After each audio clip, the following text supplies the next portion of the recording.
Hey, everybody, welcome back to a brand new episode of Mikeadelic. I'm Mike Brancatelli. Of course, you are you, and you are me, and I am you, and we are all one. And today's guest knows more about the constructs of reality than we all do. We have a lot to learn from the wonderful, hilarious, fantastic, really down-to-earth, relatable Jessa Reed.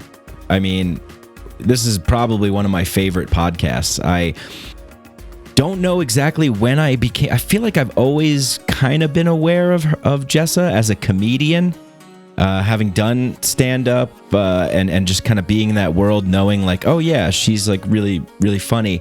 I think I saw her on This Is Not Happening on Comedy Central, where she tells some amazing, hilarious stories. So go check that out. All the links are in the description. You can get access to all of her stuff in those links. Go to her YouTube channel and everywhere else. But yeah, and then I heard her on This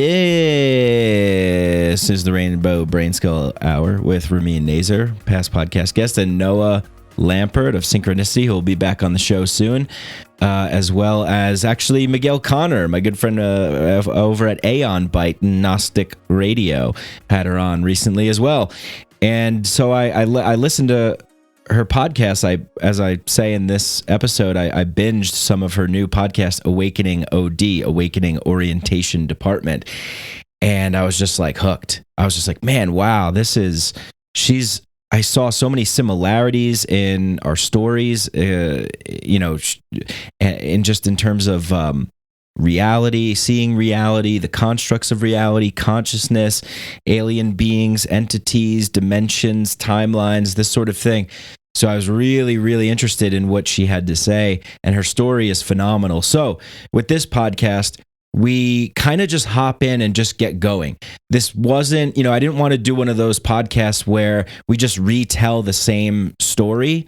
So I included links in for Jessa for all of her other podcasts. So Awakening OD, Awakening Orientation Department, where she, as an eighth dimensional being disguised as a comedian, reluctantly shares pointers for life in the Matrix.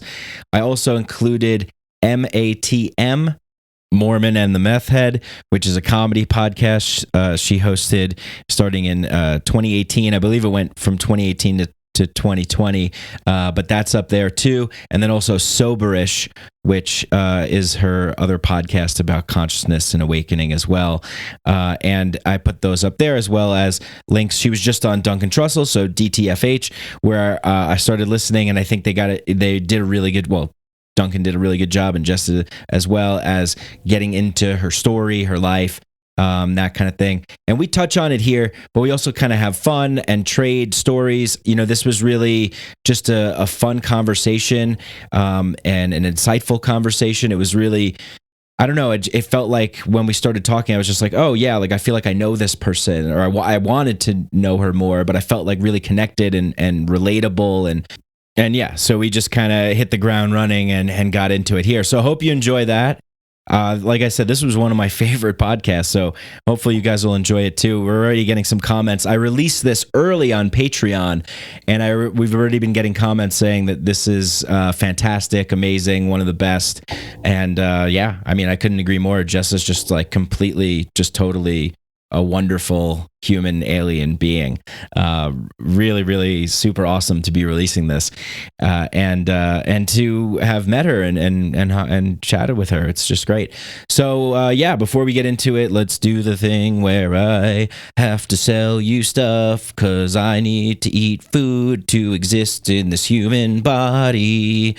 So I gotta tell you about some things that you would also like. Maybe I'll put some music to that. I don't know. I'm just recording this now. Maybe I'll be lazy and I won't, and I'll just leave that in, and you'll just get the dee as my vocal piano noises.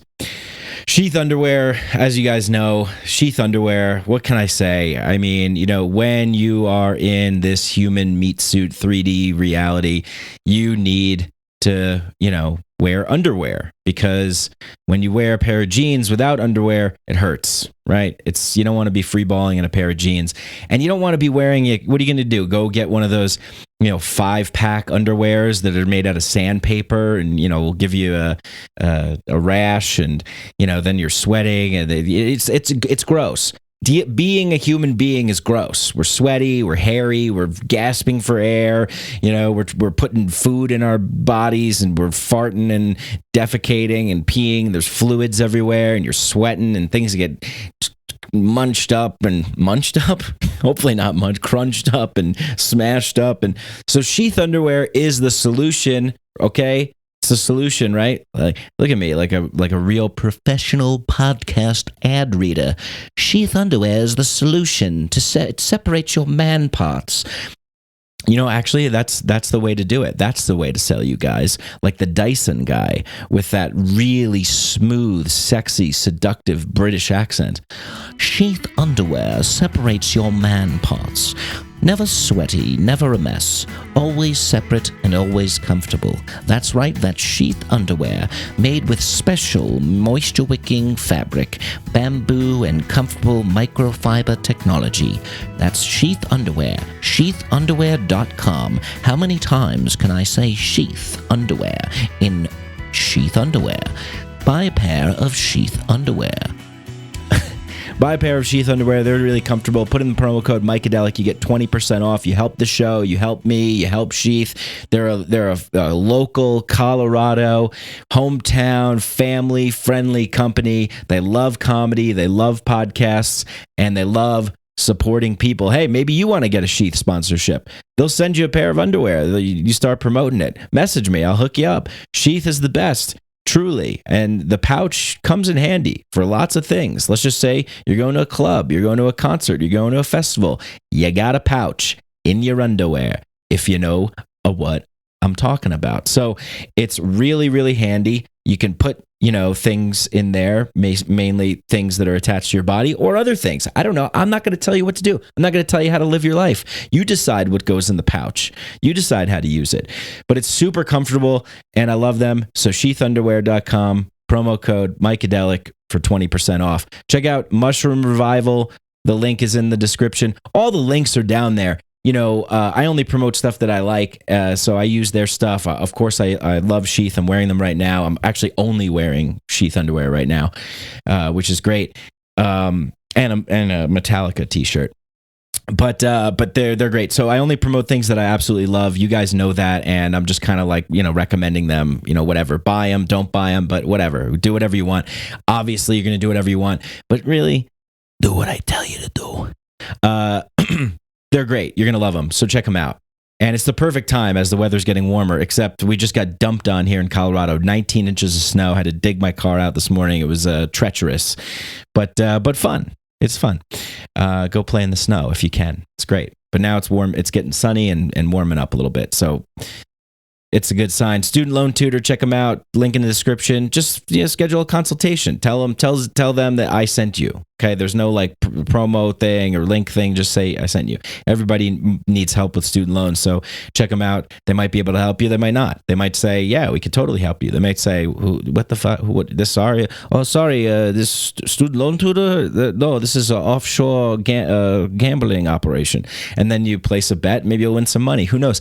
That's how reality works. It's synchronicity. What are the odds? What are the chances? What are you going to do right now? What action have you taken based upon what I've already said? You get a pair of sheath underwear in the mail. It comes on a particular day. You put it on, then all of a sudden, it makes you feel like you have a lot more freedom, a lot more space down there. Now all of a sudden, your third eye is activated. You're able to see multiple dimensions and reality and communicate with beings, all because of sheath underwear, right?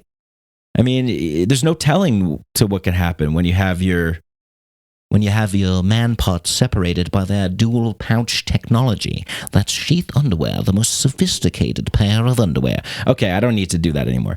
Well, this is great. Anyway, I just released 7 episodes, but I actually deleted one because we were on ketamine when we recorded it. So if you want to hear that one, it's on Patreon. But this is my new podcast. It's a comedy podcast. It's called Mikeadelic, working title. Don't know if I like it yet. Dose, kind of a double entendre.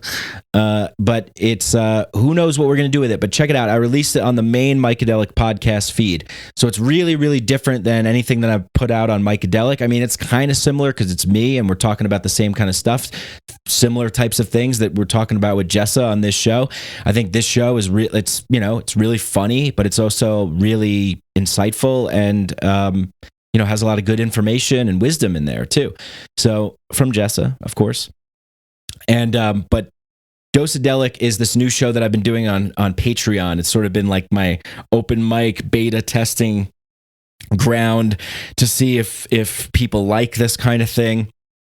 So I don't know if I'm going to release this as a separate podcast. I'm leaning in that direction of it being a separate podcast just because it's a completely different style than the show. I don't know. Would it be weird if one episode of Mikeadelic we're talking about really serious ethical use of plant medicines and reciprocity and, the Amazon and conservation and, therapeutic uses of ketamine. And then the next episode we're just on a whole bunch of ketamine and then making fart jokes, farting into the microphone and stuff like that. So that's out. You got 6 episodes. It was 7 until I took the one that we were really high on and just put that on Patreon for you. So you go to patreon.com/MikeBrank and get bonus episodes. Be a part of the Inner Sanctum, the Discord server chat, all that good stuff. There's a lot of stuff. We're building family, community. We're having a really good time. It's really fun. Jessa also has an amazing Patreon where she puts out, I think, 4 episodes a month or something, maybe more. So check that out. All the links, everything that you would possibly want to know is in the show description. So click, scroll through that. I organize it in a very nice, professional, neat way. So go check it out. And, if you like what you hear from Jessa, show her some love. Repost it on Instagram, post it on Twitter, post it, share it, like it, tell people about it, share it around, spread it around. We're, independent podcasters in this world trying to carve a little slice of the pie from the big technocratic oligarchs. So help us out. If you like it, you know what to do. Leave a 5-star rating and review on Apple Podcasts. That always helps. So subscribe to Mikeadelic, subscribe to Awakening OD, subscribe, show the love, share what you like. And, that's just me saying these things to give you guys a reminder, but you know what to do. You know what to do when you like stuff, right? You guys get it. You're hip. You're with it. Anyway, someone who's really with it is today's guest, Jessa Reed.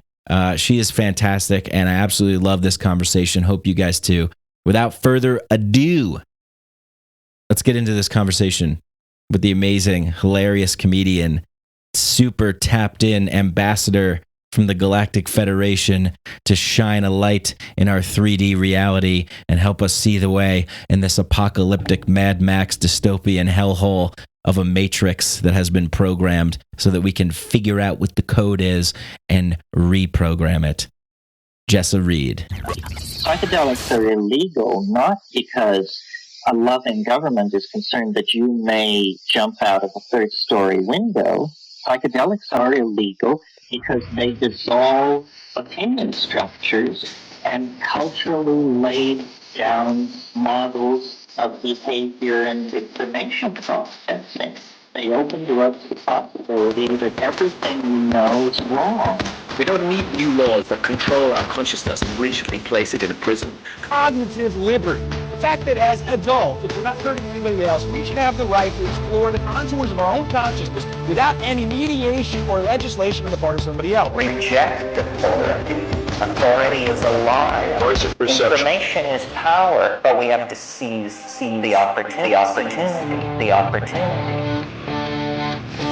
Interchanging, mind control, commander, revolution, take its toll if you could. I think I switch it on for your third eye. It's either, but we should never be afraid to die. Rise up and take the power back. It's time a fat cat's had a heart attack. The bad time's coming to an We can reenact that whole process. It's so interesting of the audio connection and everything. But it does. I'd say 9 out of 10 podcasts start like that. I have social anxiety, and it's mostly with strangers. Like once I've talked to someone a couple times, it's okay, but I get a huge dump of adrenaline when I have to talk to someone I don't know. And so it's already weird for me at the beginning of podcasts, and it's so much worse when I have to meet a stranger and then I have to like play with my computer while they play with their computer, and then we can't. I hate it. I wanna watch a video podcast of compilations of all of those people playing with their computers and testing their audio for just 4 hours. Yes. Oh God, my nightmare. Yeah, or when people are on like Zoom calls and they're like, "All right, see ya, bye." Every live stream I do, the button is just never intuitively where the exit button should be. Or I was using Crowd something for a while. Crowdcast. Yeah. Yeah, and you have to hit exit 9 times. There's 9. Are you sure? Are you really sure? What about this? And then so that everyone's just watching me. Bye, and then. Yeah. Oh. Yeah, that should be like one of those remembering 2020 compilation videos of just everyone like on their Zoom meetings and their offices, like stuck in that mirror world dimension or something. Well, thanks for being here. Thanks for having me. Yeah, of course. Yeah. I think I like binged your podcast to some extent, like maybe 5-6 episodes a few weeks ago. And I was just like, why haven't I talked to Jessa before? And then I saw you were on with Ramin, and Noah's like, oh yeah, she's great. She's the best. Like, she's just absolutely the best. Like living in abundance. Forget about it. Don't even worry. Oh my God. Am I excited to have found another excellent Noah impression? Oh, thank you. Yeah. He's quite the character. So the ketamine gnome, I call him. Oh, really? Oh, cool. Yeah, I think I remember him from like Galactic Memories, and he's like exactly the same in every incarnation. He's just like in the corner doing some sort of infomercial for ketamine and spewing positivity. All right, here's the thing, guys. Ketamine, it makes you feel good. It's just good. It's just good for you. Just do it. It's perfect. It's great. All right, everything's gonna be great. Everything's fine. Yeah. I actually, funny you brought that up. I just got injected with ketamine yesterday on the government dime. Official ketamine therapy? Yeah. How is it? Unbelievable. I'm pretty sure I've injected it, but the government wasn't involved. And how much do you do? Like, how many times do you have to go back? So this is my first time having it injected. I've went before and I've had lozenges, 100 milligram lozenges, and so now I'm going once a week. They injected me for my first time yesterday. I say on the government because it's covered by my Medicaid insurance, which is really sweet that they're covering that. Wow. Yeah, it's really awesome. Like when it came on, I was just sitting there in the chair, just like dying laughing. I was like, I can't believe I get to do this on like a Tuesday afternoon, and it's totally fine. There's like doctors and stuff here. So it was 60 milligrams that they shot me up with yesterday, and it was beautiful. It was amazing. It was like really, really healing. I suffer from chronic depression, so it's just, Yeah, I was doing research in that recently because I can't believe how many of those clinics just popped up. I felt like they have been talking about researching using mushrooms for therapy or whatever for a long time, and nothing's really come of it. And then I feel like the first time I heard them mention ketamine, there was 12 clinics in town. So I was doing some research into it, and it's for like depression that hasn't responded to other medications only, or anyone with chronic depression. I think anybody, it's just such a unique compound. It's so distinctly different than other forms of psychedelics and other forms of psychoactive compounds. So it's just really, really good. Like I lived in the Amazon rainforest and worked at an ayahuasca center. I've routinely take mushrooms and grow them. I live here in Denver where they're decriminalized. So that's a plus. And this has been the one thing that has really like it hasn't taken the depression away, but it just doesn't go as low as it would normally go. Interesting. You just don't bottom out into the abyss. For me, I don't anymore. Yeah. Wow. I love that. Yeah. I love that. Yeah. I love that they're using it. Yeah. When I woke up in the like 2000, we were doing those like club drugs. So it was like ketamine, psychedelics, ecstasy, and listening to electronic music and watching light shows. And I was like, I think higher consciousness is like, we're going to access it through this. And they're like, everyone, you think that because you're doing that. And then I'll be damned. It's light, it's music, and it's copious amounts of drugs. Yeah. We're missing the music element now with this whole pandemic thing, which really sucks. I went to a socially distanced indoor concert recently. Yeah. And it was eerie and dystopian. It just felt so strange. It was this group called Desert Dwellers. They're like a tribal bass electronic, it's the kind of music you need to like party in Zion in the Matrix, sweaty and get into it. And it was so weird.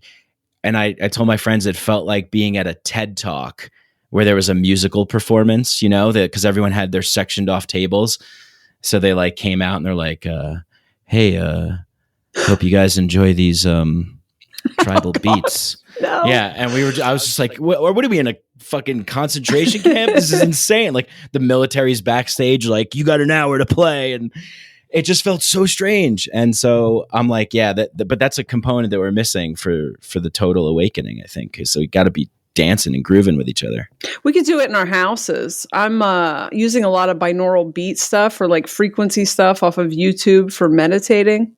Oh yeah. What have you found? Because I heard that you have to be careful with some of that for the people that make it certain hertz or frequencies or something. Have you heard that?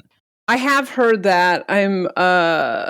I figure with the life I've led, I'm probably going to be all right with some YouTube frequencies. You know what I mean? But I usually learn by making giant sweeping mistakes. But I have found that meditating. Sorry. Go ahead. What I was just saying, like, what happened to Jessa? Like, what like? That was it. It was just 440 hertz, man. It was just too much. That was the thing that finally did it. Yeah. No, I just discovered meditating. I don't have you heard of meditating? No, tell me about it. I don't know that I'm even, it's just one of these things because everyone else is into it. I'm like an enlightenment hipster. So no yoga, no meditating, no centering or getting into my body or grounding or taking care of myself in any way, shape or form. And I was kind of forced to start. And I think I have meditated. I just didn't do it the way, I just don't do what I'm told. But I've been doing this thing after like my morning bath where I play one of these videos that are supposed to give you a lot of energy and the binaural beats for a lot of energy. And then I put like the Bluetooth speaker above my head and then I lay there. And I don't know how to describe it other than you get to stay in that hypnagogic state. Something about the music being so loud at the top of your head won't let you go all the way to sleep, but you can go like so deep into the hypnagogic state that I've been able to like kind of astral project or lucid dream, two things I also never was able to do intentionally. So I don't know. I probably figured out something that everyone else knows. Yeah. But why does it have to be on top? Like if you wear headphones, then you'll go to sleep or something? Or I just don't have the headphones for it. My AirPods give me some kind of weird technology headache sometimes. Oh, do you get that?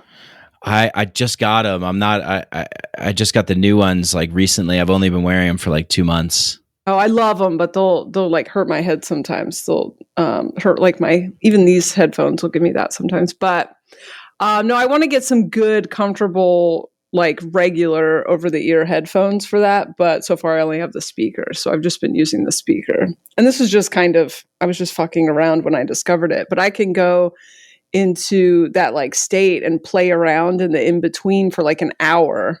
Oh, wow. With that music on. And I don't know if that's good or bad. Like instantly. So fast because I'll be sitting there, my mind's racing. This is the issue with me and trying to do any type of stilling my mind. And I'm like, this isn't going to work. I might as well just get up and work or something.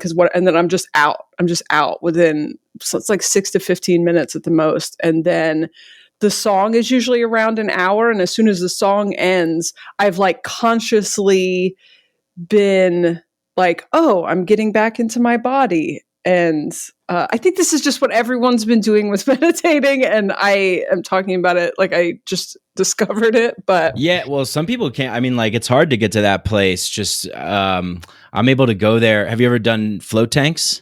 yes. Yeah. Yeah. I every time I've ever been a float tank, I spend the entire time like, have I been in here 7 hours? I'm like, Did relaxed. they forget about me? Yeah. Yeah, I'm like, they definitely forgot about me. Did the building burn down? How long am I going to be in here? And my mind doesn't slow down for a second. I see a lot of stuff because I see a lot of stuff whenever the room's dark, but I've never, it's just too much with the brain. It's too much. Yeah, I try and eat like an edible or actually do a little something else, maybe a little ketamine. Oh yeah, that would help. Yeah, I need a ketamine. Yeah, it's legal. Ketamine lozenges are legal because I didn't know those existed, but now I want to know where I can find some. Yeah, just I think you go to a doctor and get a script. Okay. I'll have to find a doctor. But so you're sober, so you don't, right? Like, do you not engage with any substances or do you like psychedelics or? I do psychedelics. I'm joking about ketamine. I don't know. I'm sure I would do ketamine at this point if I had the opportunity. I was stone cold sober for 7 years, like nothing. I would do nothing. And then kind of took me that long to figure out my own identity as someone who is an addict. And then I did mushrooms a couple times in 2012. And then I think it was like another 5 years. I didn't do anything. And now I do psychedelics whenever I feel like it. I don't like alcohol. Weed makes me crazy. I wouldn't ever do anything like Adderall or anything speed-like because like I think I was addicted to that substance specifically. Okay, yeah. But I quit because I was bored. I mean, I let it run its course and then I quit because I was done. Yeah. And I never had a desire to use again. And the 7 years of complete sobriety was easy. And it took me a really long time to kind of realize that addiction isn't a one size fits all thing because I was in like regular recovery. And for a long time, I was like, I don't think I really resonate with some of this like desperation and stuff that other people experience because I just kind of did it till I didn't feel like doing it anymore. And then I just kind of stopped. And so I was very careful the first few times I did it. I actually really, really enjoy being sober. I really enjoy reality now. And I liked drugs because I thought reality was very boring. But once you start getting into the other corners of reality and find out that you can actually play with it, then I'm like fine with being sober. Yeah, when you're like, I can relate to that because I was, 16 years old. I grew up in New York, and like I remember going to like Limelight in New York City or like Sound Factory at like 16 with a fake ID, taking ecstasy, and just like having the time of my life because everything else sucked. Yeah, it seemed like default reality was like the demo version of the video game. I was like, this is boring. Like I just want to like play the actual game. And yeah. I think a lot of people do drugs. I think a lot of people do drugs to escape pain or like to drink a lot to like escape pain or grief. In movies, when people are drinking while grieving, I'm always like, what are you doing? No. The bone's not going to set right. Feel that pain, feel that. And I've never really been afraid of that. Pain specifically, I've never really been afraid of, but there was like a disillusionment from early childhood. As soon as the adults start giving you their narrative of reality, I was like, wait a second, I didn't sign up for this. What? I have to get a job? Then people tell me what to do for what? To have stuff? No, no. And so drugs, same thing. I was a teenager.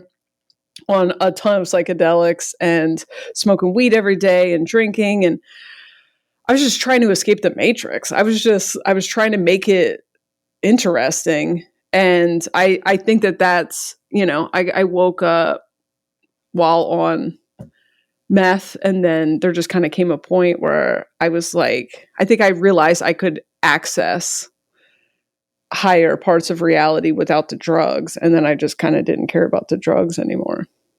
Yeah, I think I've heard you tell that story, and like, I know how it is to be on a bunch of podcasts and you just like retell the same shit. So I'm glad that we're kind of like just hitting it off like this. But yeah, if you don't mind, what was that moment, that awakening moment for you? What happened there? The near death, the awakening. Yeah, I was just thinking the other day, because I've taken a long break off of doing podcasts because some health stuff I was dealing with, and the idea of telling stories that I told so many times, it's like, fuck. Yeah, you could throw a little extra spicy nuggets in there. Yeah, I'll just start making shit up. I'm going to make up a whole new story. There's a whole new version. So I was working for the CIA and I was in Africa. Yeah. I hung out, it's a little on the nose. I hung out at a club in downtown Portland called the Ohm, and I died there. Probably GHB. There was some other stuff going on, but the symptoms now looking back, I don't remember doing GHB, but we had it all the time. And I go back to a big blue ball of light. It's like where I wake up. The last thing I remember is I could see music coming out of the speakers. It was the first time I'd ever seen energy. There was just like purple and pink, and it was like coming out like a cartoon would do, And that day, through some just dumb drug drama, I learned the lesson that nothing outside of you, good or bad, can determine your perception of that reality. Like, you get to decide that. And that was extremely profound for me. So I was walking to the club and I was telling everyone I found the secret to happiness, which is just, that's bumper sticker shit right now, but it's like, this was very profound 21 years ago. And so anyway, I wake up in this big blue ball of light. I don't have a body, and I'm just one with this light. It's just vibrating light. And I didn't understand what vibration or any of this stuff meant before this moment, but I immediately understand everything. And I am individual, yet part of this light. And this light is definitely this place I've been homesick for my entire life. So I always had that kid dropped off on the planet vibe. Yeah. And it said, you did everything you came to do. You learned everything you went to learn. You can stay here if you want, but if you want to go back, we have a job for you. And there was some more interaction, and it's weird because it communicated without words. So when I did wake up, I heard my brain translated into words. It's fucking weird. So I decided to go back, and as I'm coming back, I had to live my entire life to get to the present moment, which you hear people talk about your entire life flash before your eyes. I don't know if this is what they're talking about, because I always pictured that as some sort of movie, but I was an infant, then I was a toddler, then I was a teenager. On fast forward to where when I woke up, I was sucking my thumb, and I just like a completely different person after that experience. Like, I knew and understood everything. I could see where everyone was coming from. I could hear. I had a little bit of discernment before that, but I could hear what people were actually saying. I mean, I had the wiring under the board.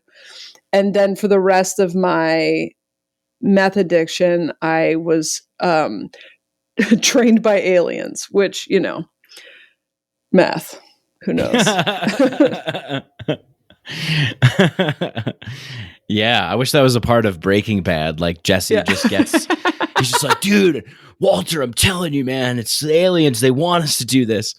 But that's amazing. I wonder for you, because I've had a similar experience, and although it was in an ayahuasca ceremony, but after that, it was like tremendously difficult to come back and plug back in and like navigate the in-between territory. Like, okay, that exists and that's true.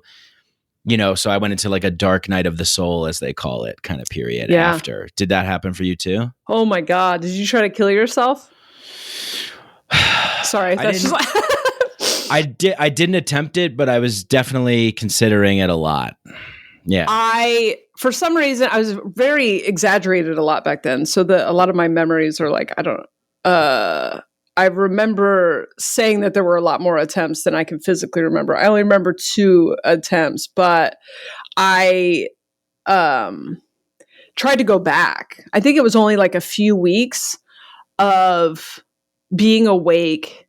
And I mean, like, completely aware that this is not real out of nowhere. I had a sense forever and was something of a seeker, but had never connected anything like this. And then I had that fool, the sky is falling. Oh my God, guys, stop what you're doing.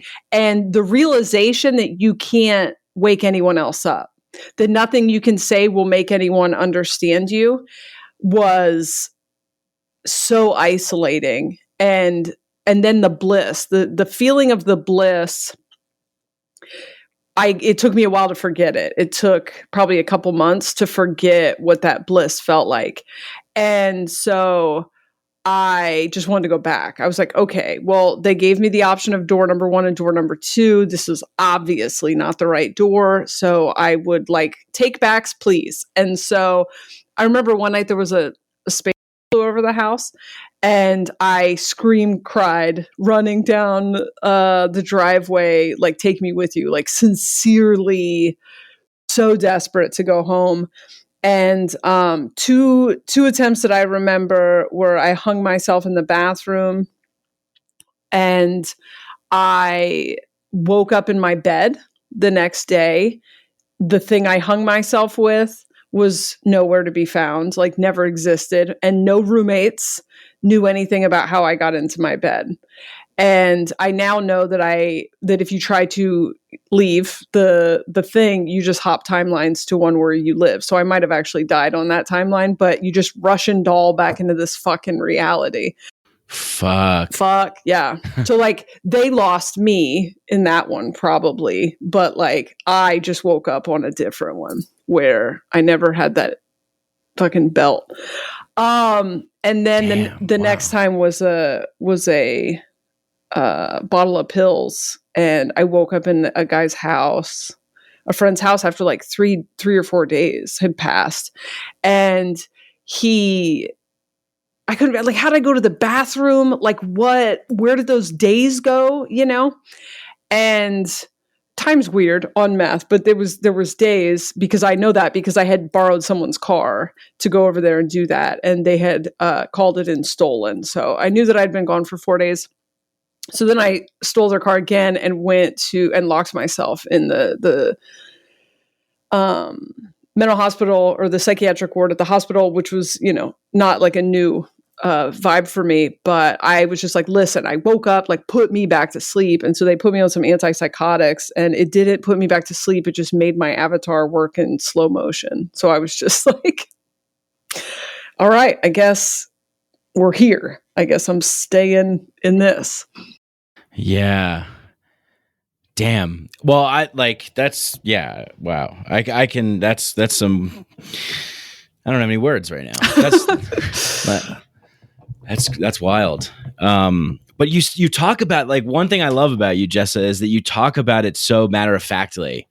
Like, even when listening to your podcast, it's almost like begrudgingly or reluctantly, like, look, here's the fucking deal. Okay. Like, this is what's going on. All right. Get with the, like, here but it's funny, and I feel like it's true. Like, it sounds, everything you're saying, like, I completely understand. I feel like there's people that maybe, don't really get it. Was it weird for you to sort of like come out as the new Jessa? Yeah. The weirdest part is how well it went, but I did a meth apprenticeship with the aliens for 5 years, and then I got clean. And when I got clean, I went back to sleep, which I just define awake as knowing you're in a video game, asleep in for thinking it's real. And we all do that 100 times a day, right? But right. I would tell you, because I got so much information in those 5 years, and so for the 2.5 years that I was asleep, I just was like, oh, I guess that was a drug bullshit. I don't know. I would tell you, like, I know that I used to be able to do these things. I used to have these abilities, but I can't access those files anymore. And then they came back, and then I had kids, and they went away for a little bit, and then whatever. So 2017, everything really kind of kicked in big time. And I started ascending again or whatever, started going through massive awakenings, working through like big programming trauma stuff.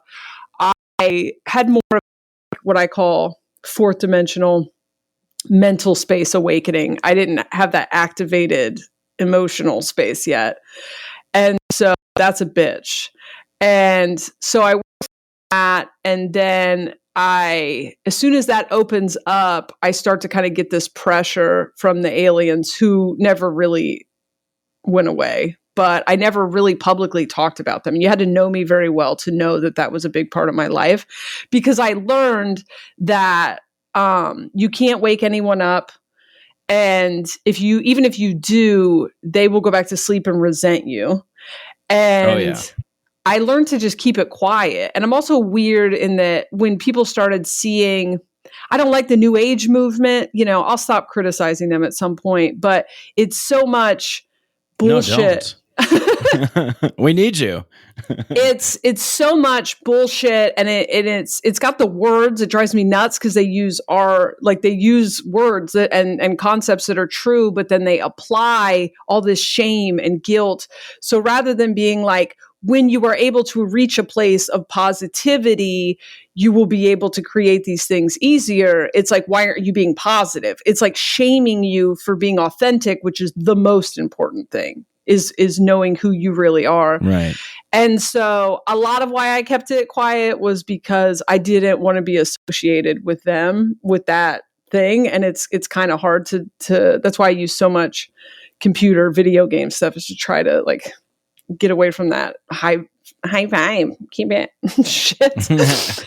Yeah.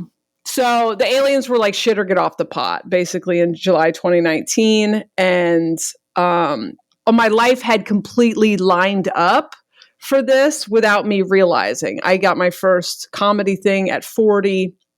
I moved to LA. I started a podcast, which then put me into this podcast place. I started Soberish, which was my first spirituality podcast, as something else. And then that fell apart. So then I was just stuck with a podcast. And then they were like, and I hadn't paid my rent, didn't have rent money in 3 months. I had to borrow it. And they were like, all right, now do it, do your job. Like, this is what you said you would do 20 years ago. And I was like, well, 20 years ago, I was on drugs and in my early 20s. Now you want me to come, I'm like someone's mother. You want me to come out and say, I work for the Galactic Federation? Are you fucking kidding me? And so I did it. And I just expected everyone to be like, well, Jessa has snapped. And what ended up happening was thousands of people came out of the woodwork and were like, oh, thank God someone finally said it. Nice. Yeah. So I then probably came a little too far out of the closet. I pulled it back. Yeah. Yeah, but it's awesome because you know, it's so, in this space, it's so easy to get trapped in that, like, I don't know, woo-woo manifestation, new agery type stuff. It's like such a fine line to dance in between and be like, well, it's kind of like that, but not really, because it's not without, like you said, that shame, like, well, why don't you just manifest it? You know, like, you're not thinking positively enough. So that's like real toxic and bullshit. And then, but you're like sort of talking about the similar realms and experiences. So it's like, where do you really fit in? Like, it's really, really interesting, but it's awesome because once you said what you wanted to say and you spoke the truth in the way that you did, then like there's so many other yous out there. They're like, oh, finally, you know? Yeah. And that created its own trap in the Matrix. That was about 6 months. It was about halfway through 2019. And so then I didn't even really have a chance. Soberish was just kind of this meandering, alien bullshit, you know? I didn't really even get a chance to catch a stride or figure out what it was I wanted to do. I started doing readings, which was fun for a little bit. And what kind of readings? I was doing tarot readings for about a year. And, you know, just like everything else I do, it's like I never learned how to do anything. So it's I can read synchronicities and things in the matrix very easily. I can get messages from it. So I just was like got the cards and never learned what the cards meant and just used it for that. But I think I kind of stepped into as resistant as I was to it, I stepped into this kind of spiritual teacher role right before society collapsed. And I took on a lot of like other people's stuff. I stopped being funny. Like the whole thing was just funny before that.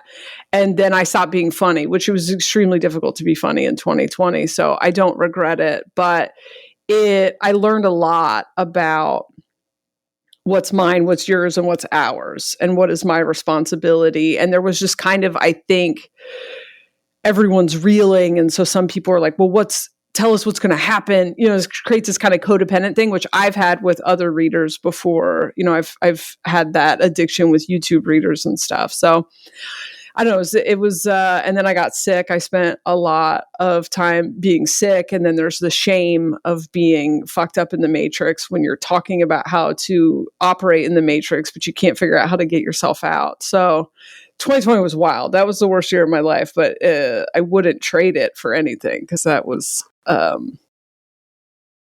very complex version of the game.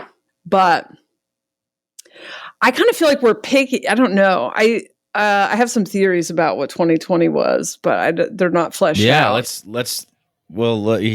flesh them out. Let's brainstorm. Let's jam on it. I'm gonna close my window. It's getting kind of cold, but I can still hear you. What? Yeah, I'd love to just like wildly speculate, get into theories. Let's. What do you got?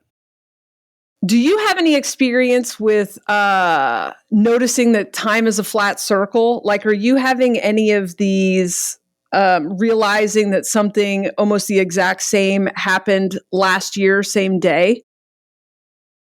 Yes.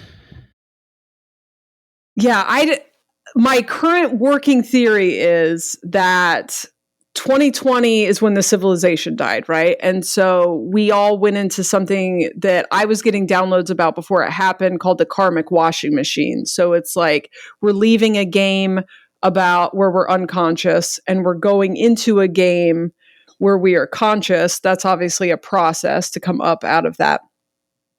But that the 2020 was like a speed round. And I feel like a lot of people knew something was coming and there was like an excitement and an exhilaration, but the energy of what we thought was coming was not the energy of what ended up happening. And I feel like I'm picking up what is it, March 10th, 2020. Like 2020 happened, it was some sort of zombie timeline, but we had to go like get all that shit out of our system. And now we're picking up again. But also that civilization doesn't exist anymore. The zombie timeline part, I notice when I leave the house, I'm like, oh, that world and those structures ended. And we're just in some sort of fever dream.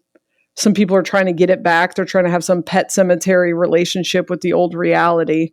But in my own personal life, I'm having phone calls with people on the exact day last year where I picked door number 1 and now I get to pick door number 2 and I'm changing the timeline, but it's the exact same thing. You know what I mean? Like I chose to stay enmeshed with someone. And so then we played out this whole thing. And then on the exact same day, I'm choosing not to. And so I'm taking a different path on a million different things. Right. Yeah. Wow. I'm sure that if I thought about it, but I have this like general felt sense of that. You know, Yeah. I mean, I tend to think that time, you know, I mean, like time is cyclical, and I like my friend's description of my friend, the ungoogleable Mikeadelic, says reincantation instead of reincarnation. So that we have reincanted into our lives and are living the lives over again in real time. So instead of being like the life flashing before your eyes thing in fast forward, it's like in real time. So then you're there to sort of nudge yourself in those moments where you're like, make a different choice here, or you have an opportunity here. And I kind of just get that sense, and kind of what you're talking about too, of like timelines and stuff. It's like, Right. it all feels that way for real. Yeah. Ooh, I like that. We've been talking about when you're doing that inner child work, you're going back to that child when they're having that experience and like actually changing their relationship with that experience, which then changes the present you. And that's how we keep evolving like out of this trauma, is because we've actually like gone back. And then I think about when I was a kid and the sense, just Lacey was saying this the other day, like the sense that someone was there with me. She had said that she had the sense that someone was there with her. And then I was like, oh my God, I had that all the time when I was a kid. If that's just me now going back and healing that child's wounds is bananas. Yeah. I think this game is so much more insane than we're not even scratching the surface yet. Sorry. Of what this is and how many different timelines and dimensions and versions of ourselves that we have our hands in. Mm-hmm. Yeah. Yeah. Sometimes I feel that almost like if I have really deep experiences where I'm like in the, for example, and they're always psychedelic for me. I haven't really been able to access them not in altered state. So the last experience I had, I took 11 grams of mushrooms on 11/11. Whoa. Yeah. At 11/11, I weighed 11 and I took it at 11. And I was wow. I was just fucking around and just like, why not? Let's just see what happens here. But I've been doing that for a while. And so I like build up to that stuff. And I tend to do a big journey like every 3 months or so. But this, and I consider it to be like a working relationship as well, like I'm definitely in some kind of school outside. It does feel like alien school. I have to say that's such a cool word, a cool label, so the last experience I was like in this like infinite server farm of multicolored, like hieroglyphic computer servers in space, I guess, some psychedelic, crazy, fractal, insane place. And these sort of aliens, if you will, or entities were like giving me instructions and like, yeah, just like, go back in time to your younger self, reprogram that moment, like all these like infinite moments. Like if you ever saw Interstellar when he goes in the Tesseract at the end. Yeah. And like they're all like the threads. Like I was like moving these threads and like unhooking tubes and putting them in other places and hopping switches down and like going back in time essentially to other instances, and also for the future. Like I was programming stuff to happen in the future. And it was like, I'm like, what, this is really happening. Like, I don't know. This is how it is. Yeah. God, I love it. I've been, I was in hiding for most of the fall because I've never had such I think we die and reboot, especially if you're in this process, you're doing psychedelics, you're doing shadow work, you're doing any of this stuff. You're in that ascension process. It's just a series of deaths, right? And I've just never had such a obvious death of whatever character I was playing, and then went into some sort of void for months waiting for the new one to show up. And so I was just hiding. I mean, I had to like write out, I was doing like a Jessa impression to get a podcast out. I'm like, okay, well she would say this shit. Like there's like 5 episodes of AOD out because I'm just kind of coming out of this. Because I was like, I don't have an opinion. I don't know what I believe. You have a hard time convincing me that anything matters, Oh my God. Yeah. Yeah. I was literally in the same space at the same time. Really? Yeah. So many people were. I get pictures of things on the trajectory when they're coming. And before COVID, I saw that there was going to be a glitter that was going to hit the planet that was going to force everyone into a karmic washing machine that would make you face your worst fears, whatever. And so it's COVID, I guess. And then all I got for the fall from September to December was darkness. I was just like, I don't know if the power grid is going to go down. I try not to predict too much of that stuff because if you look at a timeline, it doesn't manifest. But I didn't realize that was the void that we were all going to spend the entirety of fall in. But holy shit. And I think that that's probably a good thing because it means that, you know, we're making a big leap collectively. But I came out of that with a few new downloads, one of which is that the reason this process of ascension or waking up takes so long is because we're so enmeshed in the game that we just played that we keep trying to apply human laws to galactic stuff. And so just the construct of right and wrong is so limiting, and we're obsessed with the idea of trying to fit something, or not right or wrong, good and bad. Well, is it good? Is it a good energy? Is it a bad energy? It's like just wanting to put this giant complicated energy into this square or round hole. You can't do it. So you end up not able to truly understand this stuff. You have to go through and die and figure out your own stuff and experience trauma and do shadow work and whatever, just to be able to understand this one concept.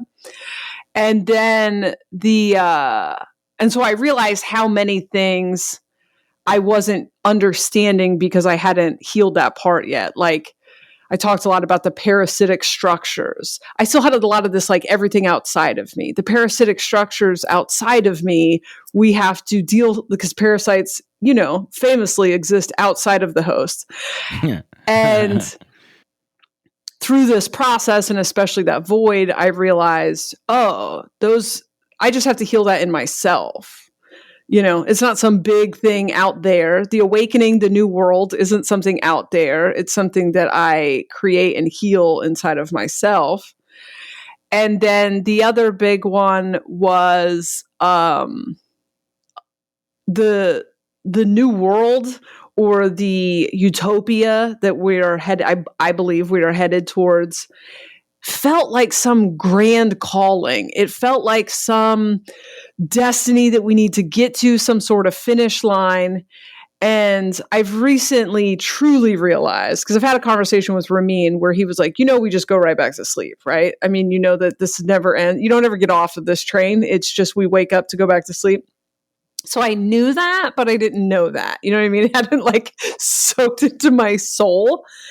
And now I have realized that this is essentially getting out of the pool for a few thousand years or whatever. I think time's different when you're awake, but just to go back in, like, we're just taking a breather. We're taking a lunch break, and then we're going back into the horror of the visceral reality. And so probably don't need to take this so seriously, and probably don't need to talk about spiritual awakening as if it's we're just being like, we might actually be plugged into a VR mask somewhere. I might actually just be in some storefront fucking VR place, and this is just the process of them like putting the thing in my IV, and I'm like slowly waking up, and it's just not that big of a deal, and it's not that sacred. I don't know. I'm just realizing. No, totally. Like, because it's awakening gets tied up in, like, I think the first thing that comes to people's mind when they think of awakening or hear awakening or enlightenment is like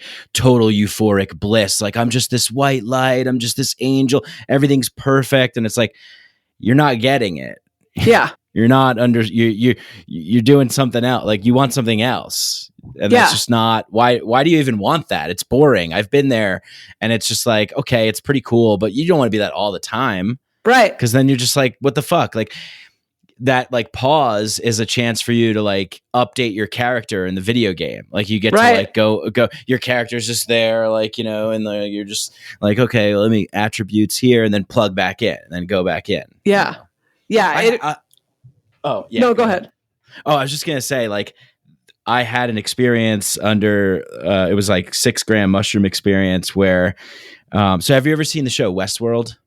I'm watching it right now. Season 1? I have seen season 1. I'm taking my boyfriend back through all TV shows that are about this shit. So we just finished season 1. Okay, cool. So this was like 4 years before the show came out. And I had this 6-gram mushroom experience where like I had to go to the bathroom. And for some reason, the bathroom on a psychedelic trip is always like, it's like this portal or something. Yes.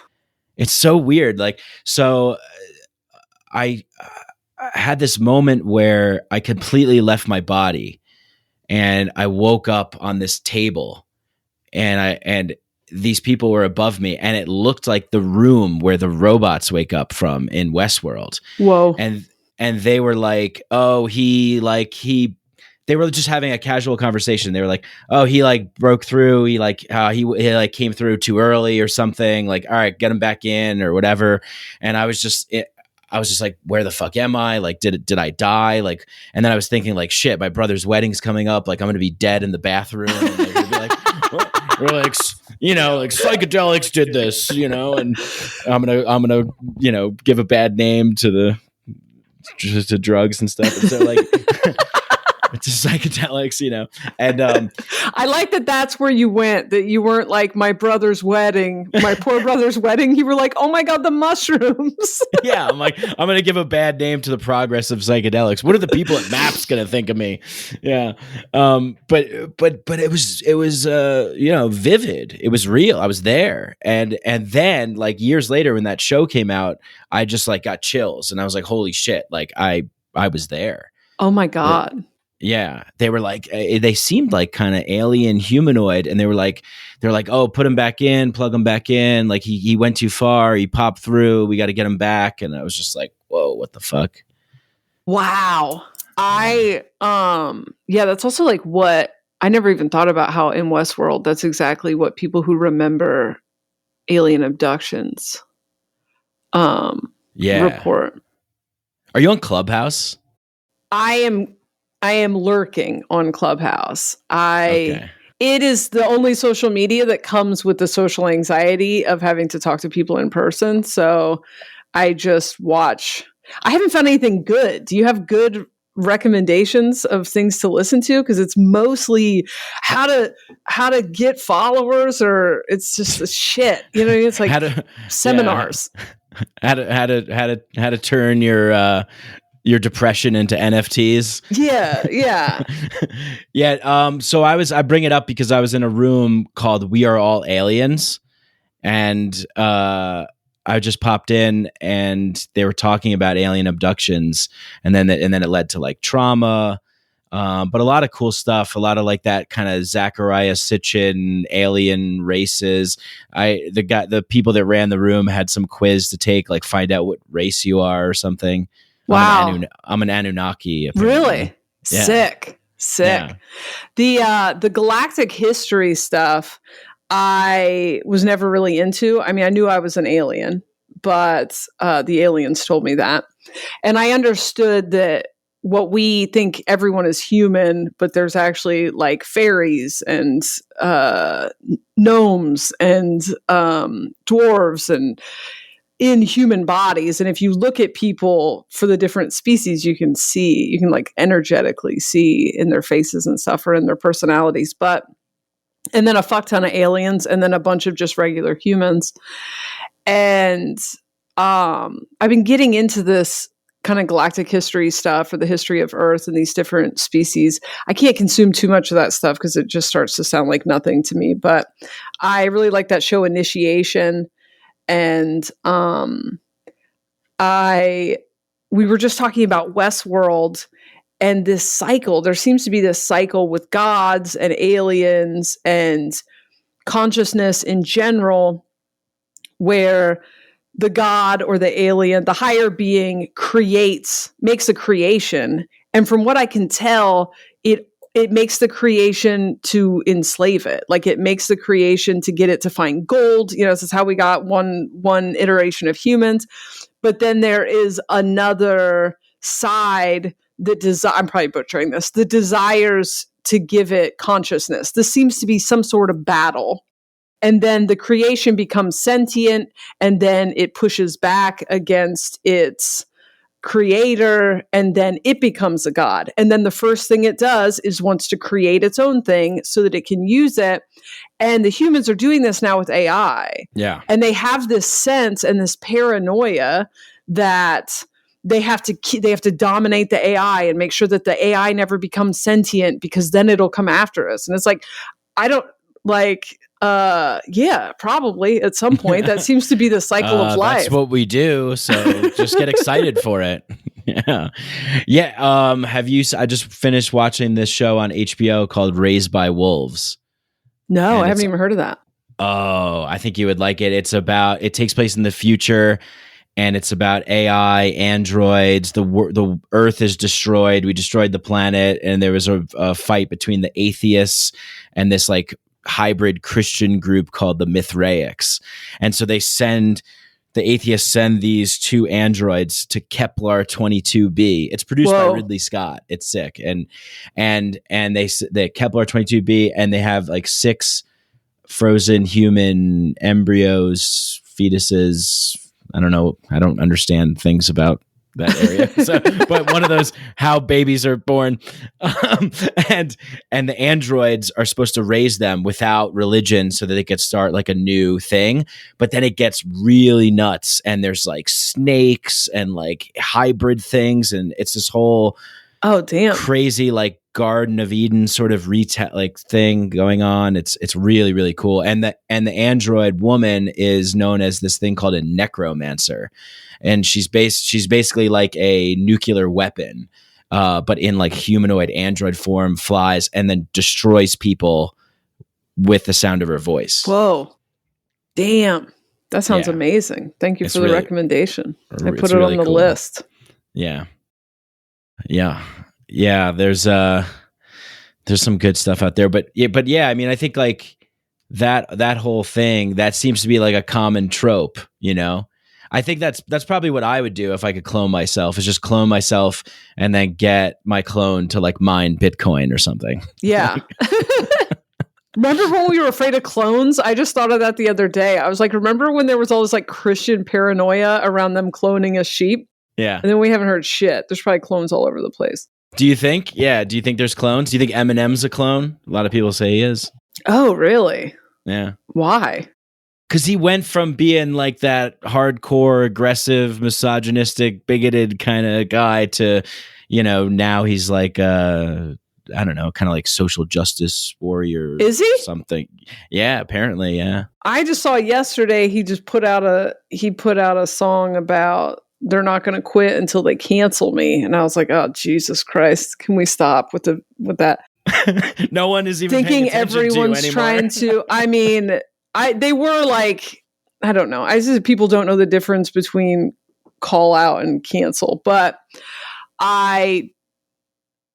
so people think he's a clone rather than thinking, hey, we're all growing and learning as we go. And this man's in his mid 40s and his probably doesn't resonate with his youth shitbaggery. Yeah. He's a clone. Okay.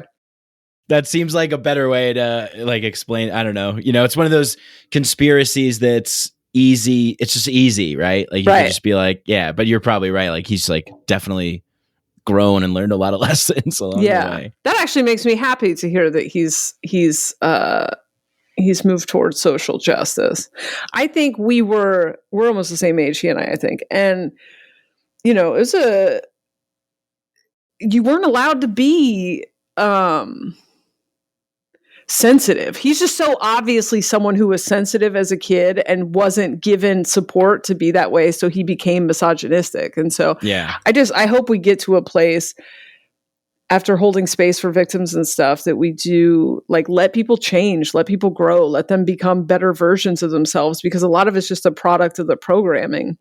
Mm-hmm. And you know, art's an interesting thing because that's where we were all at that age and stuff. And it was pushing back against Christianity has such a stronghold and stuff. And so I do think it's funny, just the new world is like, because now even just the Britney fucking documentary, did you watch that? I haven't seen it now.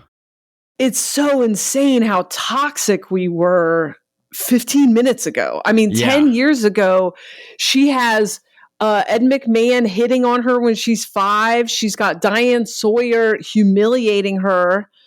And in a, you know, because of how she dresses and stuff, like deep women hurting other women, internalized misogyny. I had a lot of that shit. And you watch something like that and you realize, like, well, thank God for the social justice movement, as you know. Yeah, no, totally. Yeah. I think it's like, it's crazy because I don't know why. I just like, sometimes I get a random song stuck in my head. Oh, I had a podcast guest on the other day. His name's Marshall. So I was like, just Marshall Mathers. I was like singing that because I was like 16 and I was like, this guy's speaking my language. Like, yeah, you know. And I just threw on one of his tracks. I'm like, this is insane. Like all the F this and, you know, all the words that I don't even really want to say now because it's just like, you know, like I used to do stand-up comedy actually. So I started. Me too. I mean, you still do. Heavy emphasis on the used to. Really? You're not, well, you haven't done anything because of the pandemic, right? Is that what it is? Yeah. But you're like, just on sabbatical. Like you're still thinking of jokes and bits, right? I don't know, man. Maybe stories. Sorry, I don't want to hijack your story. Go ahead. Well, you're still a comedian because I am. Yeah, I'm working on being funny again, but it's unfathomable having to get on stage. I can't imagine it. So I'm sure it'll happen at some point. But the fact that people are already going back to work, I'm like, well, God damn it. Yeah. Yeah. Yeah. But sorry, go ahead. What are you saying about?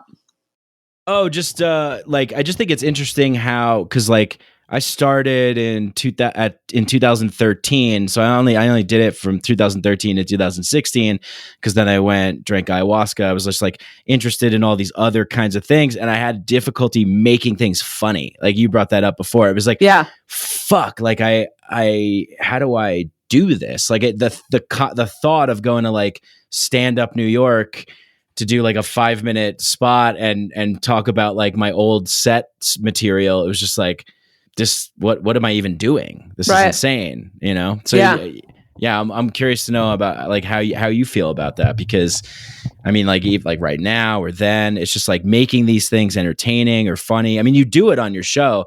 Is that the format? Like, what do you think? Do you think podcast is the format now? I do think it's a big part of it. I do think because I think we're just a million like perspectives, right? And so podcasting gives everyone a place to like show their perspective. I don't find much funny right now because I think that the like reality is kind of in that void still. And for a while I didn't think anything was funny because I was just in the trauma of everything. And I was dealing with my own guilt and shame about areas in which I wasn't suffering and the suffering of everyone else. And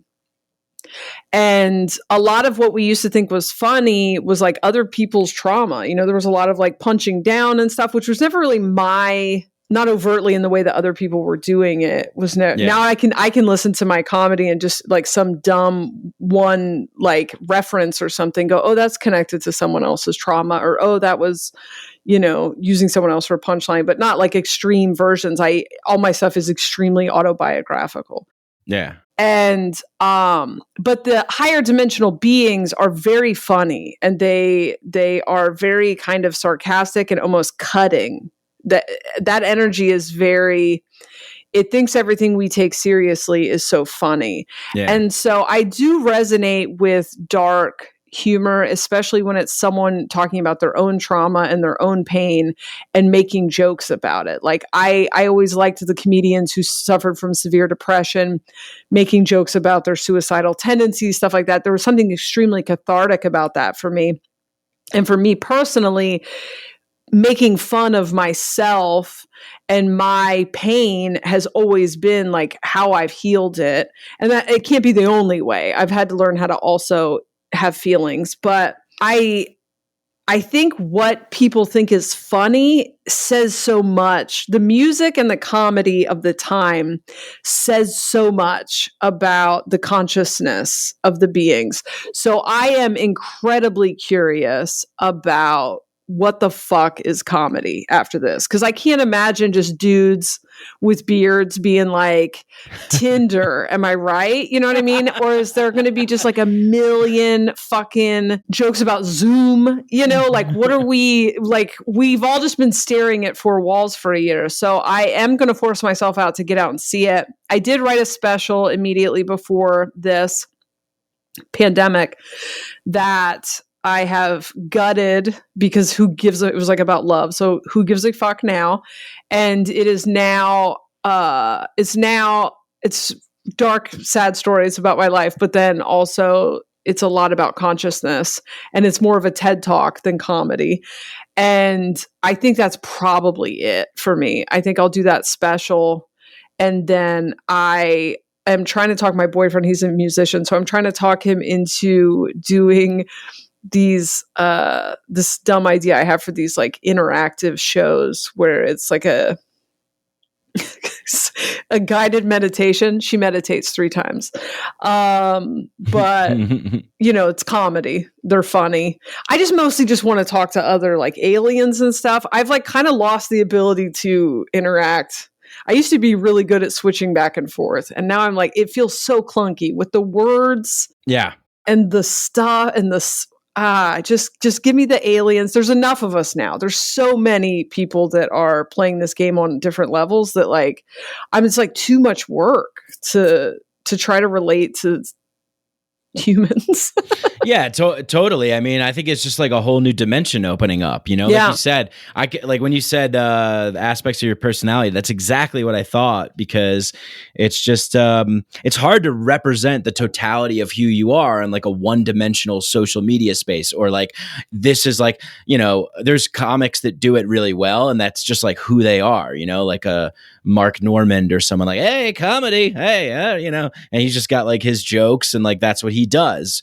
Right. But it's hard when you have so much more than that, you know, and you want to talk about all that stuff. So now it's cool because there's more aliens, there's more people waking up to that video game life. So you could kind of you got that niche in there, and like, you just roll with it in that realm, you know? Yeah.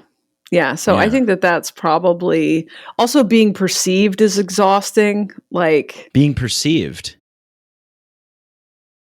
Yeah. Like other people's version of you. Oh yeah. Is, and then to have it's bad enough just the people that know you. You have to accept like, oh, I have to play the role that they wrote for me. And being misunderstood is a wound that I really had that was part of my karmic washing machine in 2022.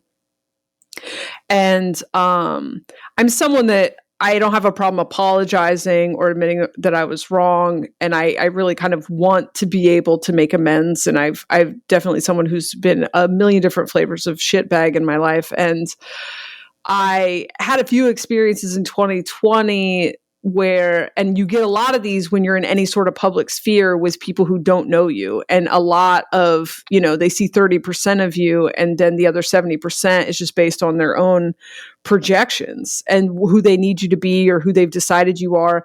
And it's almost worse when they pedestalize you. That's when it's really terrifying, because that thing swings the other way, you know?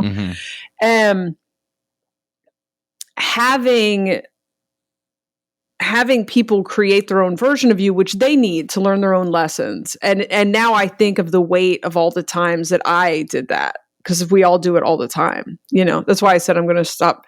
I'm going to try to stop constantly shitting on the New Age movement, because maybe that's just another iteration of me projecting onto people. Maybe I'm just ashamed of my own New Ageness, but probably not. I mean, have you seen them? You can go so deep down that rabbit hole, like just like everything is a projection of this, that, you know, it's like, let's just draw a line at some point and shit on some people. Yeah. It's like I have to shit on someone, and if you can afford a $12,000 retreat, then you're still fair game. If 2021 rules, you're still fair game. Do you know what I mean? If your yoga pants cost more than my car payment, it's open season still. You are a clairvoyant, prescient in some kind of way or another, because that's my sort of like troll price that I've put on my fake course called Sacred Flatulence. activate the divine wind of your ancient anal sacred divinity? Has anyone ever bought a ticket? Not yet, because I'm putting it out there just like as a joke. Like it's just a joke that I post on Instagram and on Clubhouse and stuff. And like I recently was like talking to some friends. Like, have you ever seen Kumare, the documentary Kumare? Oh, it's great. It's this Indian guy from California, of Indian heritage, and he decides to just put on like a robe, put on the Indian accent, and just claim that he is a guru. He's Kumare, and he brings all these people along, and it's wild. I'm putting that in the queue too. Getting all kinds of shit out of this. Yeah, Kumare. So I thought about doing that, like just really putting it out there and being like, I am seriously going to hold a Sacred Flatulence course and just kind of like wing it, like, all right, everybody now throw your legs up over your heads, bend over, release that wind, smell that's the shadow, it's the trauma you're smelling, because I guarantee you people would probably sign up for that. Yes, unfortunately, yes. But it would be funny to do. I don't know.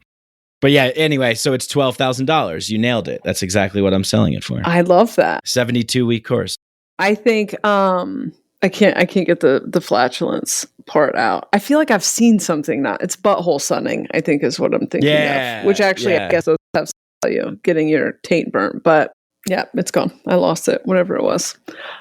Well, there's a lot of scammers out there, so. Yeah. And I think maybe at one point they had, that's what it was. I was going to shit on someone. That was a nice filter, Jessa. Nice filter. Yeah, I have an issue. I understand making money at what your life's work is. And so I don't do readings or anything anymore, but I did for a while. And it was like a big mental block against taking money for it. And I would tell you now that it isn't good for you to do readings without that energy exchange. I would give a lot away, but I think if that's what you're doing with your time, that's fine. And I don't have an issue with a lot of that. And I have a Patreon and stuff, but I do have an issue with, I don't know, stuff that's like out of control. And I guess if you want to have an expensive retreat, that's fine. That's for that group of people. I try not to be like too judgmental, but I just feel like manifestation, I teach a lot of manifestation stuff. It's something something I spent years perfecting. So I try to get it just into the most bite-sized pieces possible and give that information away. And it's shit that changes people's lives. Like if you learn that part of the matrix, like you're like changing people's lives. And so it really rubs me the wrong way when I see people with like $1,000 manifestation courses and stuff. And that's like, whatever, that's their journey. That's for them to do. But I'm like, of all the things to put behind a paywall, you know what I mean? First of all, if I knew how to get $1,000, I wouldn't need your fucking course. Yeah. But it's just, it's gatekeeping, man. I can't stand the gatekeeping. I kind of use my Patreon as a place to be as weird as I want. I trust the people there more, because would be weird to pay money to shit on me, but it's happened. But, I try not to make it, I don't know. It's this weird in between, right? Where we're like, we haven't evolved out of capitalism yet. So it's part of it. Right. But there's a lot of scam artists. I don't know. I'm trying to dance around that. There's a lot of like scam, and it's so loud to me. And then it really bothers me because I just see it as like baby aliens, right? There's people going through their awakening. They're very impressionable. It doesn't bother me as much as letting people think you're their guru. That one bothers me the most. When someone is just waking up, they are very impressionable and they're looking for something outside of themselves, and they really, really want it to be you. Like they pedestalize you. They want you to be their teacher. They want you to save them. And you have to they want to stroke your ego in exchange for that. And you have to continuously be like, no, like it's you, the power's in you. Otherwise that bone doesn't set right. And they end up with they're going to have to go back to sleep and wake back up again and stuff. So yeah, it's just so much of that in the new age movement. And then don't even get me started on the fucking creepy fucking sex bullshit. And yeah, so I guess I'm not going to stop shitting on that. Well, yeah, because there's so much there. I mean, and it's like, you're right. Like, there's almost like a duty to like be there for the people that are genuinely like waking up and they're baby aliens, and they, you know, they need someone like that's the not guru person, you know, to just be like, yeah, I'm here to like walk with you and just like point shit out and be like, hey, did you see that? Did you notice that? Yeah, I had an experience, like, I think it was last year or 2 years ago. This guy was, trying to get me to come to his retreat, and he's like, yeah, it's like maybe 3 days or something. It's $4,000, and it was me and my girlfriend, and I was like, oh, like total? He's like, no, per person. And I was just like, yeah, I'm like, I don't really have, that's not, you know, I can't do that right now. I'm limited in funds. He's like, well, you're just limiting yourself mentally, because you know, money is just an energy, and you know, what you put in is what you get out. So this is like, you know, an investment. And immediately when he said that, I was like, dude, I work cold called sales, you know, like I know the fucking snake oil salesman. Like, what are you doing, man? Like, and you're billing this whole thing as this like spiritual revival thing, and it's just like, yeah, we should roll out the guillotine for people like that. Yeah, I have a real hard time. It's just like they get a little bit of information. There's power behind the information. I think this is a lot of like what religion was just like just enough information to be used as bait. And I think that we have like the people who know how to manifest have a tremendous opportunity to overthrow the systems by like getting that information out, you know. But I think like it's the opposite, is investment. Fuck you. You're so much less likely to even absorb that information when you've taken a huge financial risk. I want to, and by I want to, I mean, these are things I think about all the time, but I have learned in the last year that just because I think of them doesn't mean I'm the one that's supposed to do it. But created a charity or something, or like a program that's like, we pay your bills for 6 months. Like, we pay your bills for 6 months while you take this manifestation course, because you'll absorb it if you're off the hamster wheel. You'll be able to take that information in if you are able to not worry about surviving every minute of every day. But I want to get to a utopia. You know what I mean? Like I can't live in a utopia when other people are how do people do this? How do people live in mansions while there's homeless people and like enjoy the mansion? I'm not claiming like moral superiority, and my life is great and I'm grateful for it, but I'm just like, would be so much more fun if we all had it. Like, yeah, I don't have that competition thing. I've had people be like, well, what would you do if they gave the amount of money you make a month to everybody? I'm like, it's sick. That'd be fucking ideal. Can we arrange that? I work because I want to work. Like, I don't. Why? It's so we can do anything. We're like limitless possibility. Why are we competing with each other and then climbing over top of each other for resources? There's enough for all of us. Yeah. Ugh. Yeah, totally. Yeah. So like, what is, okay. So I always felt that way. What you were describing before was like the alien baby that just got dropped off on the planet, right? Like, yeah, I felt that way too. And I always just felt like, what the hell are we doing here? Like, we could be like really enjoying shit and creating whatever we want. So that's kind of what I think of as utopia. Like, I love going to music festivals, and every festival I've been to, it's just like awesome. People are happy. We're enjoying shit. People are getting along. So I'm like, okay, well, we can like clearly have these spaces where people are just having a good time and being friendly to each other. It's possible in some way. What does utopia look like to you? It's like complete autonomy to create whatever you want.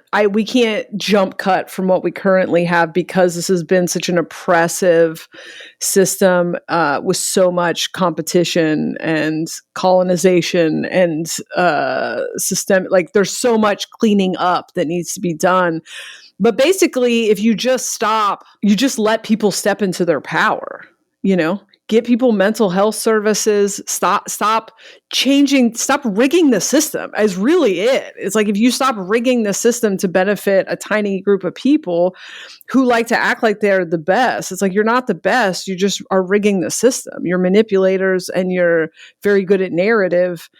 And so I think that's just naturally happening. I think Yeah. people are just stepping into their power.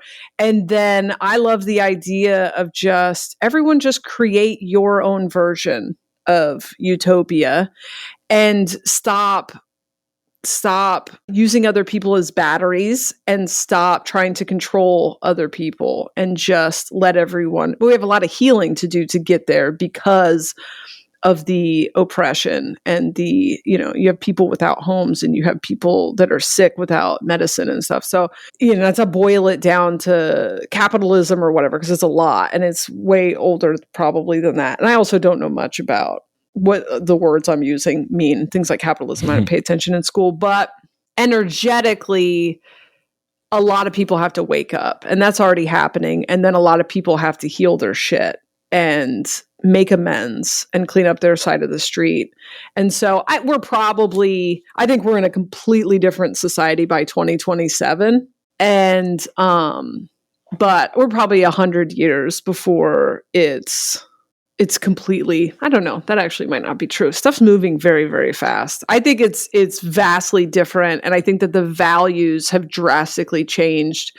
And what we're dealing with right now is just kind of this zombie version of the old system. It has like no power. That's the thing. It's just like it's the way that the government people look like just corpses and stuff. I think that that's what we're seeing there is the energy, right? It's just like, this is a dead timeline. Yeah. And, we just don't have those values anymore. And so I think we can actually probably heal things pretty quick, make amends, give people resources, like stop hoarding. It's an abundant. That's the difference between, I don't know. It's the difference between abundance and wealth though. Wealth is this just like hoarding of something as if it just grow trees, right? If you had a tree that gave you an endless amount of something every day, you wouldn't be putting it in jars. That would be weird.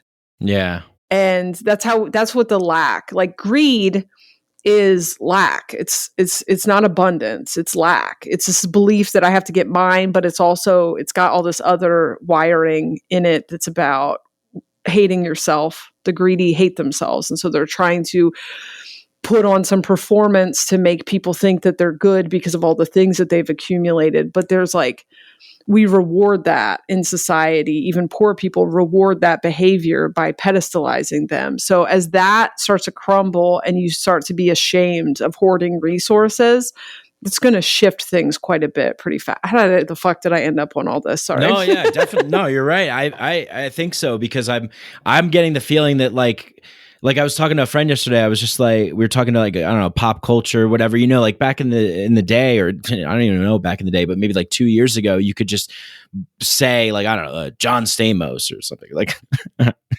Wow. That's the one, huh? I don't even know who's relevant anymore. That's the point. Yeah. I was like, who's like the Britney Spears, right? Like at one time she was like the thing. So it's like, I don't even know like recent history who would be that. But like, even like this year, I'm like, who's like relevant? Like who's the thing? And I think it's just because people are just like, we want authenticity. We want something that's real. We want this like manufactured reality, that's been, that we've been plugged into. It's starting to kind of like crumble away. And then like the people at the top are like, oh shit, we got to like make sure that we continue this thing. But it's like this weird tension that it's like starting to rip apart and erode. I think that's what I'm getting a sense for. Yeah. It is. I don't know what I was saying about 100 years, because I think sometimes when I think about the amount of amends that needs to be made, the amount of reparations and things that need to be made to people who were purposefully held down for so long, I feel like we have to be 100 years away from forgiveness for that. But societally, it really only takes like an eccentric billionaire to get up off of his money to like completely transform the way this entire thing. I mean, it really, we're in it. And so we're like, there's no way to get out of this. But like the reason that we're in it is because everyone was brainwashed into thinking it was great. You have rich or poor people defending billionaires because they think they can one day get it. And my understanding was that we got a download into the game in July of 2019 that gave everybody discernment. And it gave everyone the ability to see what was real rather than the PR campaign, the narrative. Yeah. And when I was talking about that, I thought it was going to manifest how mine manifests, my discernment, which is just people say stuff and then I'm like, okay, well, that's all bullshit. I almost can't hear the words they're saying. I just hear the motive. Yeah. But instead, it was just like, oh no, like people cannot pretend. And so things like that Wall Street happen. Massive amounts of videos of police violence, like things that were hiding in the corners or hiding in the dark, where they were like, anybody can make money on Wall Street. It's for all of us. And then the Reddit guys do it. And then you see the hedge fund, you see the truth, right? Yeah, that was great. And so when I loved it so much, oh my God, I did nothing but sit around. That's funny. That's comedy. That's comedy. That's something that has made me laugh. I piss myself watching those guys cry on TV. Me too. It was so funny. Oh, they were like they're like, well, the thing that you don't understand is that, young men are wasting their time because they could be, mining for gold or whatever. Yeah. Oh my God. It's not, I'm doing this for you. It's so ridiculous. Oh, suck it. Yeah. But the reason that these things, the way that my understanding of, I just talk about stuff like it's fact, but it's just my fucking meandering perspective. The reason that these things exist is because like a lot of people are bought in. So you can create whatever reality you want, but if you get a bunch of people to buy in, it becomes more solid. It becomes a dominant game in the game. The American dream, this was something very frustrating to me, I was like awake when 9/11 happened. And even before 9/11, it was just like, this American dream thing's bullshit. Do you guys see that it's bullshit? This is propaganda, whatever. And then there was a whole lot of other kinds of propaganda after 9/11. But everyone was bought in. And the society was pretty easy to control because there wasn't there were so many TV stations and radio stations. You can control the narrative. And the internet kind of started to like make that wobble and kind of started to splinter things off. And then now it's just, this is why it's just sheer pandemonium, because everybody is suddenly like unplugged from the matrix and like they're trying to get them replugged into the matrix. Be afraid of this, be motivated by this. And everyone's like, what the fuck? They don't know. That's how we end up with like QAnon. It was fucking wild shit. It's just everyone's unplugged and like, what? They have a sense that this isn't real, but they don't know what, they haven't done any work yet. And so you don't have a ton of human consciousness batteries powering your bullshit anymore. Right. Yeah. So it's going to crumble. It's already a dead timeline. It's crumbling very fast. And then the people who have already accumulated the things, it's so wild that it used to be cool for rich people we had entire television shows dedicated to rich people showing off their shit. And we were eating it up. Like while we couldn't pay our electric bill, we were like, fuck yeah, I love this crib. And it's like on some fantasy that you can have it one day. But then you're believing that the rich keep getting richer and the poor keep getting poorer. And you don't even realize that you perceiving that person's nice house is creating more wealth for them and more poverty for you. You're the one creating it. You're creating it for them.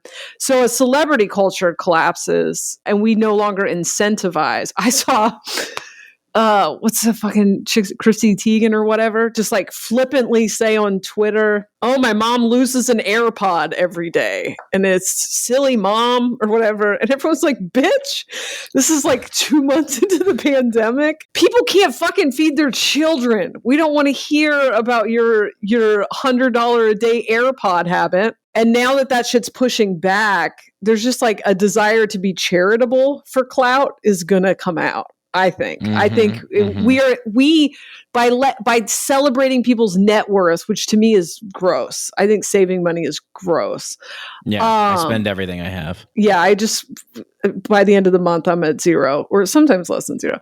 No judgment to people who have money in their bank account, but I think hoarding billions that you can't even spend in a lifetime is like, it's gross. I get why they're doing it because they're playing a different game and they don't see it the way we see it, but it's energetically, it's gross. And, but we incentivize that. We celebrated that. We pedestalized that. And so they're more motivated by the clout they get from us because you only need so much money. You know what I mean? A good like fat 6 figures, you can do whatever the fuck you want. All that stuff, the accumulation of stuff is to show off because the poor people congratulated that and celebrated that. And so when you take that part away, they're like, well, you guys don't think I'm the cool kid anymore? And everyone's like, no, we think you're gross. And then it's like, well, okay, well then I'll give my stuff away. That's how I think it's going to play out, but we'll see. I think it's going to play out in the next, like I said, I think we're living in a pretty, a baby society in 2027 that is structured properly with equality and fairness and like light years from what we have right now. Yeah, I think that sounds accurate. I'm down with that. And because you know, we were talking before about like, you know, Britney Spears, Eminem, whatever, that era, and like how it was like 15 minutes ago how far we've came. Like, and it just seems to be changing even faster now. So yeah, you know, why not? And it's just so funny that you brought that up because it's so absurd. Could you imagine someone putting out a show right now that was just like, you know, look at my the 7-bedroom mansion, and you know the toilet paper is made out of Egyptian silt, whatever. Like, it's just, you'd be like, no, it's gross. Like when those celebrities came out with the video of like, you know, like, this is like, I'm invested in this, I care, and everyone just shit on them. Or yeah, oh god, the Imagine video, that's what I'm talking about. Like how tone deaf, right? Yeah. Yeah, I learn shit every day. If you like stop bitching about social justice warriors and cancel culture for 5 minutes, you can actually learn a lot about how to be a human and like care about other people, because a lot of stuff you don't know because it's not your experience. And so I've realized a million ways that I was toxic or not recognizing my privilege. Something I just recently I'd never thought of was, and this is something I just saw in Twitter, so don't at me if this isn't accurate, but it makes a lot of sense to me, is this kind of pushback on the landlord thing, on, you know, owning property for a living. It was something I always wanted to do because it's like the perfect, I would have been a good landlord and I never would have charged people more than whatever, but that it is actually, it makes owning a house cost prohibitive for people who can't, like if it was just like you get to own a house that you live in and that's it, the housing prices would be way lower. But you have all these investors who have tons of money and then they buy all these houses and then they rent them out, and it makes it to where some people never get off the rental hamster wheel. They never get to own a home. And I had just never thought of it that way. And it really like changed something that I assumed I would do at some point, which is have a rental property. And I'm like, oh, that's actually not, I'm not interested in participating in that. Do you know what I mean? For like extra anything. So if that is something, if I'm going to like buy a piece of property so I have one, if my relationship doesn't work out or something, then I would like buy it and then like give it to somebody to use, you know, indefinitely or something. But there's just so many things. We have so much of that like parasitic programming in us where we have been raised from childhood, especially the older you are, get what's yours, you know what I mean? To where you don't even realize that you are participating in the oppression of other people unless you're constantly learning and being open to that and being willing to go like, oh shit, I didn't realize that. Let me do something different. And I think that's a cool aspect to the game if you're open to it. You know, you can get swallowed up by the shame, and that shame can manifest as defensiveness. But I like getting less shitty avatars. You know what I mean? I like getting less shitty versions of myself. I just like, sometimes I start talking and I just like don't fucking stop. So sorry. No, I like everything that you're saying. Don't apologize. It's great because it's exactly what, if more people had that attitude, it'd be great, right? And I think that's just like, it comes with all this work. It comes with going through the shitty stuff, the trauma, the challenges. It comes, you know, because then you have space and you have space for that stuff to arise in you. So you can have the clarity to be like, oh shit, I didn't even know that was like an option. I never considered that before. Right. So more space and time to consider that kind of stuff or allow it to rise, the more you clear out and do the work, so to speak. It's just like we have opportunities now to just completely do things in totally new ways, you know, technology is advancing and we can make that cool. It doesn't have to like enslave us, right? Like that is a choice, but like that wouldn't be as fun. So let's just think about what would be cool and what would be fun.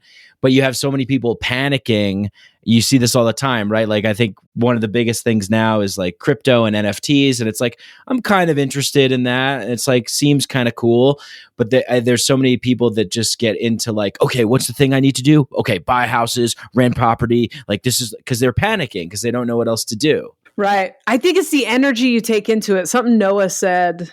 Where did he say this? I think he said this on one of my Patreon episodes. But did you hear about Noah's bad DMT trip where he ended up with the parasitic people, the vampires? No, was this a recent one? He talked about it on his podcast. I know for sure, but I talked to him shortly after he had that trip. And, everything. Noah's just like just in a constant state of positivity, and even when he's taking a hit, he's relatively positive. So he did this DMT trip where when he came to, he opened his eyes and the people in the room who were just his friends were this like parasitic version, whatever. So he ended up on some like parasite vampire realm, whatever. I'm sure I'm butchering this, but he was a little bit shaken by it when I talked to him a few days after it happened. And that's like uncharacteristic for Noah. So he was on an episode of my podcast, I think is where we talked about this a couple months afterwards. And he had realized that the reason he synced up with that realm is because he was like, I'm going to go get some music from the DMT realm. So like he was in a parasitic place. He said, I'm going to come take something from you. And so he synced up with that dimension. So it's not something scary that happened to him. It's something that he plugged into because that was his energy. And I think the same thing with, any career that you're trying to get into, or if you're creating a new being or a new consciousness, if you're creating AI, Westworld, if you're creating robots so people can like just freely rape them and fucking kill them for fun, damn right they're not going to be nice when they become conscious. If you're creating AI so you can just use it, of course you're afraid that it's going to become sentient because you put shitty fucking energy into it.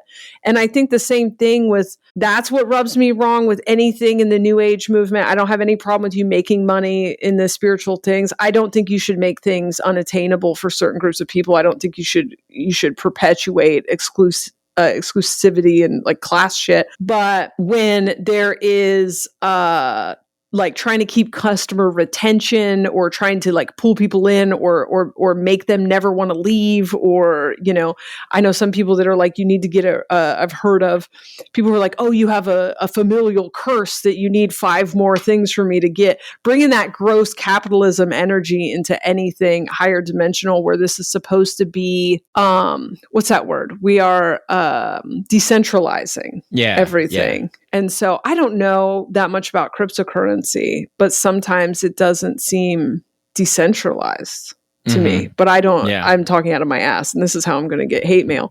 That's my concern, that we bring that same gross energy that we're trying to get away from. We've created so many things to give ourselves a safe place to be free, and then it turns into this gross thing because we're just repeating the same. Social media is the internet is a great example of something that was once this beautiful, magical thing that is now just so commercial and controlled and, data mined. Yeah, totally. Yeah. Agree with everything. You're the best. You're Thanks. Awesome.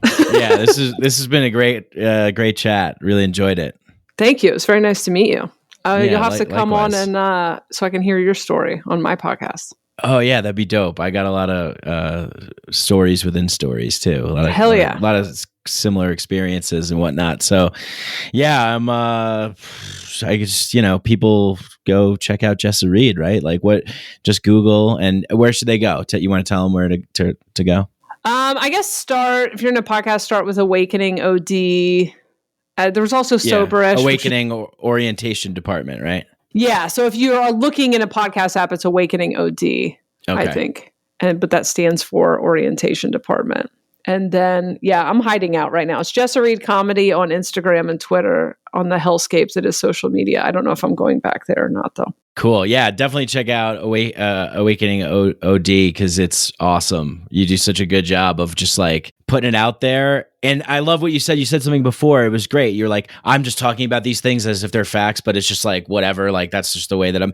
And I love like your comfort in doing that because it's like, you have to be able to just kind of put it out there, but you also are aware of the fact of like, you know, it's not like set in stone necessarily. It's just like kind of coming through. Yeah. So yeah, I listened to like 5 episodes in a row and it was awesome. So thank you so much.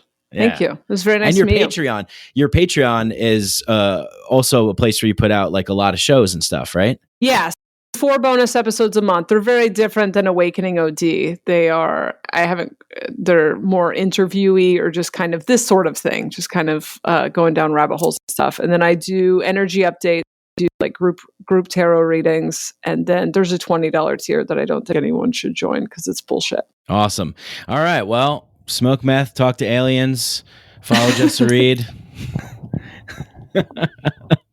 Thank you so much. No, wow, we covered so much ground. So yeah, thank you so much, Jessa. And hope to talk to you again soon. Thanks for tuning in, everyone. Till next time. Peace. I hope you guys enjoyed that conversation as much as I did. I know you did. And if you did, like it, share, subscribe, show Jessa some love, go support her, repost it on Twitter, Facebook, Instagram, all that stuff. You know what to do when you love things. Go to sheathunderwear.com, put the promo code Mikeadelic in. You get 20% off the most amazing pair of underwear ever. Check out Mushroom Revival, all the other things, and become a patron. Get access to lots of bonus stuff. We're doing so many cool things on Patreon. We got merch, we got goodies, we got giveaways, we got the Inner Sanctum Discord chat, we got bonus episodes, early releases. And if you like this show, you like what I'm doing, leave us a 5-star rating and review on Apple Podcasts. It helps boost us up in the algorithm and more people get to hear conversations like this. Big shout out to Danny Barnett and Galaxia for the music. Thanks to you all. Much love. Peace.